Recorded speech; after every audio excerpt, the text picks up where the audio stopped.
Mais avant cela, on revient sur la vigilance orange. Depuis hier soir et jusqu'en fin d'après-midi, la Corse était placée en alerte pluie-inondation.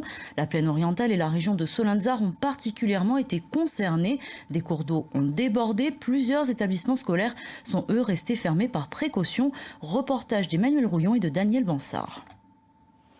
En quelques heures à peine ce matin, le Fiumorbo est sorti de son lit, a submergé le chemin communal devenu complètement inaccessible. Idem pour le fleuve du Trave auprès de Solenzar, qui a débordé sur la route à plus de 300 mètres de son embouchure. Surveiller les petits cours d'eau, c'est la mission prioritaire de ces 2 sapeurs-pompiers de la caserne de Ghisonaccia. Ce qu'on observe surtout, c'est qu'on est sous l'influence d'un courant d'est, donc ce qui limite l'évacuation de l'eau. Donc c'est un épisode à surveiller, sachant que là actuellement il ne pleut pas trop sur la plaine orientale, mais sur les contreforts du Fiumorbo et du Renoso, il y a des cumuls qui sont relativement importants sur 24 heures. La reconnaissance sur le secteur plaine orientale, on va partir depuis le pont de la Solenzar, remonter vers le nord. Ces sapeurs-pompiers ont fait des rondes de reconnaissance toute la matinée pour surveiller le niveau déjà très haut des fleuves de la plaine. C'est à eux que revient la décision d'engager ou non les équipes mobiles d'intervention.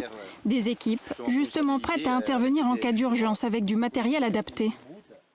C'est un gilet qu'on peut larguer au cas où de difficultés majeures. Si on est confronté à une situation critique et on est mis en péril, du coup on larguera notre bout, notre système. Et on a une flottabilité assez conséquente. Associé à ça, ce matériel, ça s'appelle tout simplement un hydrospeed qui va nous permettre justement de dévaler les rivières en sécurité. Les cumuls de pluie ont été moins importants que prévu, mais il est quand même tombé plus de 50 mm dans le secteur de Ghisone. Pour le moment, aucun dégât n'est à déplorer et les habitations ne sont pas menacées. Mais la surveillance est toujours de mise car des rafales allant jusqu'à 80 km/h sont encore attendues.